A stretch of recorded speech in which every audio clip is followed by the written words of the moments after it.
ಯತೀಂದ್ರ ಸಿದ್ದರಾಮಯ್ಯನವರು ಇವತ್ತು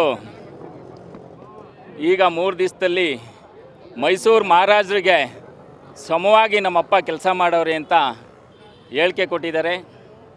ಆ ಹೇಳಿಕೆ ನಾವೆಲ್ಲ ಇವತ್ತು ಖಂಡನೆ ಮಾಡ್ತಾಯಿದ್ದೀವಿ. ಮೈಸೂರು ಮಹಾರಾಜರು ಇಡೀ ದೇಶಕ್ಕೆ 1901ನೇ ಇಸ್ವಿಲಿ ಕರೆಂಟ್ ಕೊಟ್ಟಿದ್ದಾರೆ. ಇಡೀ ದೇಶಕ್ಕೆ ಕೊಟ್ಟಿದ್ದಾರೆ ಕರೆಂಟು. ಸಿದ್ದರಾಮಯ್ಯನವರು ಆ ಥರದ್ದೊಂದು ಕೆಲಸ ಮಾಡಲಿ.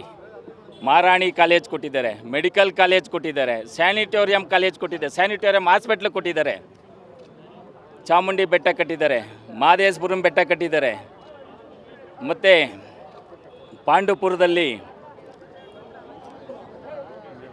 ಮೇಲ್ಕೋಟೆ ಚಲುನಾರಾಯಣ ಸ್ವಾಮಿ ಕಟ್ಟಿದ್ದಾರೆ. ಒಂದಲ್ಲ ಎರಡಲ್ಲ, ಅವರು ಎಷ್ಟು ಕೆಲಸ ಮಾಡವ್ರೆ ಅಂದರೆ ಈ ಮುಂದೂ ಮಾಡೋಕ್ಕಾಗಲ್ಲ, ಹಿಂದೂ ಮಾಡೋಕ್ಕಾಗಲ್ಲ, ಆ ಥರ ಕೆಲಸ ಮಾಡಿದ್ದಾರೆ.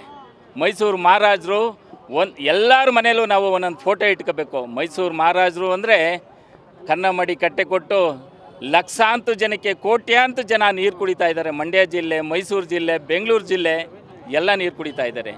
ಅಂಥ ಮಹನೀಯರನ್ನು ನಾವು ನೆನೆಸ್ಕೊಳ್ಳೋದು ಭಾರಿ ನಮ್ಮೆಲ್ರಿಗೂ ಧರ್ಮ. ಅಂಥವ್ರನ್ನ ಹೋಲ್ಸ್ಕೊತಾರಲ್ಲ ಸಿದ್ದರಾಮಯ್ಯನವ್ರ ಮಗ, ಇದು ಸರಿನಾ ಸರ್? ಸಿದ್ದರಾಮಯ್ಯನವರು ಇಂದ್ಲು ಬಾಕ್ಲಲ್ಲಿ ಬಂದು ಕಾಂಗ್ರೆಸ್ಸಿಗೆ ಸೇರಿಕೊಂಡು ಅವರು ಸ್ವಂತ ಶಕ್ತಿ ಇದ್ದರೆ ಹೈಯಿಂದ ಕಟ್ಟಿ 10 ಸೀಟ್ ಗೆಲ್ಲಿ. ನಾನು ರಾಜಕಾರಣದಿಂದ ನಿವೃತ್ತಿ ಹೊಂದ್ತೀನಿ. ಹೈಯಿಂದದಲ್ಲಿ ಅವರು ಹೈಯಿಂದ ಕಟ್ಟಿದ್ರಲ್ಲ, ಕಟ್ಟಿ 10 ಸೀಟ್ ಗೆಲ್ಲಿ. ಅವರು ಕಾಂಗ್ರೆಸ್ ಪಾರ್ಟಿಗೆ ಹೋಗ್ಬಿಟ್ಟು ಇವರು ಹಿಂಬಾಗ್ಲಲ್ಲಿ ಸೇರ್ಕೊಬಿಟ್ಟು ತೊಡೆ ತಡ್ತಾರ? ನಮ್ಮ ದೇವೇಗೌಡರು ಸಾಹೇಬರು ಕಷ್ಟಪಟ್ಟು 16 ವರ್ಷದಿಂದ ಪಾರ್ಟಿ ಕಟ್ಟಿದ್ದಾರೆ, 5 ಮಿನಿಸ್ಟರ್ ಆಗಿದ್ದಾರೆ. ನಮ್ಮ ಕುಮಾರಣ್ಣವರು 2 ಬಾರಿ ಮುಖ್ಯಮಂತ್ರಿಯಾಗಿ ರೈತ ಸಾಲ ಮನ್ನಾ ಮಾಡಿದ್ದಾರೆ. ರೈತರ ಸಾಲವ ಯಾವುದೇ ಸಾಲ ಇಲ್ಲದೆ ಮಾಡಿದ್ದಾರೆ. ಇವರು ಕೇವಲ 2 ವರ್ಷದಲ್ಲಿ 1,16,000 ಕೋಟಿ ಸಾಲ ಮಾಡಿದ್ದಾರೆ. ಯಾರ್ದು ದುಡ್ಡದು? ಎಲ್ಲ ತೆರಿಗೆ ಹಣ. ಯಾರಪ್ಪನ ದುಡ್ಡು ಅಂತ ಸಾಲ ಮಾಡ್ತಾಯಿದ್ದೀರಿ ಸ್ವಾಮಿ ನೀವು? ನಿಮ್ಮ ಅಪ್ಪನ್ನ ಮೈಸೂರು ಮಹಾರಾಜರಿಗೆ ಹೋಲ್ಸ್ಕೊತೀರ ನೀವು? ಕೂಡಲೇ ಯತೀಂದ್ರ ಸಿದ್ದರಾಮಯ್ಯನವರು ಕೂಡಲೇ ಕ್ಷಮೆ ಯಾಚನೆ ಮಾಡಬೇಕು ಅಂತ ನಾನು ನಿಮ್ಮೆಲ್ಲರ ಮುಂದೆ ನಾನು ಆಗ್ರಹ ಮಾಡ್ತಾಯಿದ್ದೀನಿ.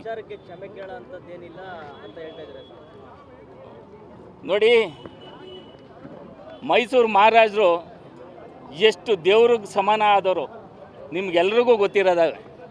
ಅವರಪ್ಪ ಮೈಸೂರು ಮಹಾರಾಜರಿಗೆ ಸಮವಾಗಿದ್ದಾರಾ? ಹೋಲ್ಸ್ಕೊತವ್ರಲ್ಲ ಇವರು. ಏನು ಇವರಪ್ಪಂದು ಕೊಡುಗೆ ಏನು? ಅಲ್ಲಿ ಮಹಾರಾಜ ಮತ್ತು ಮಹಾರಾಣಿ ಕಾಲೇಜು ಎಲ್ಲ ಸೋರ್ತಾ ಇದ್ದೇನೆ. ಮಕ್ಕಳಿಗೆ ಕೊಠಡಿ ಇಲ್ಲ. ಅಲ್ಲಿ ಕೊಠಡಿ ಕಟ್ಸ್ಕೊಡಿ ಮೊದಲು. ಅಧಿಕಾರ ಶಾಶ್ವತ ಯಾರಿಗೂ ಇರಲ್ಲ. ಅಧಿಕಾರ ಮೈಸೂರು ಮಹಾರಾಜರಿಗೆ ಇಲ್ಲ. ನಿಮ್ಗೆ ಯಾವುದು 5 ವರ್ಷ ಶಾಶ್ವತ?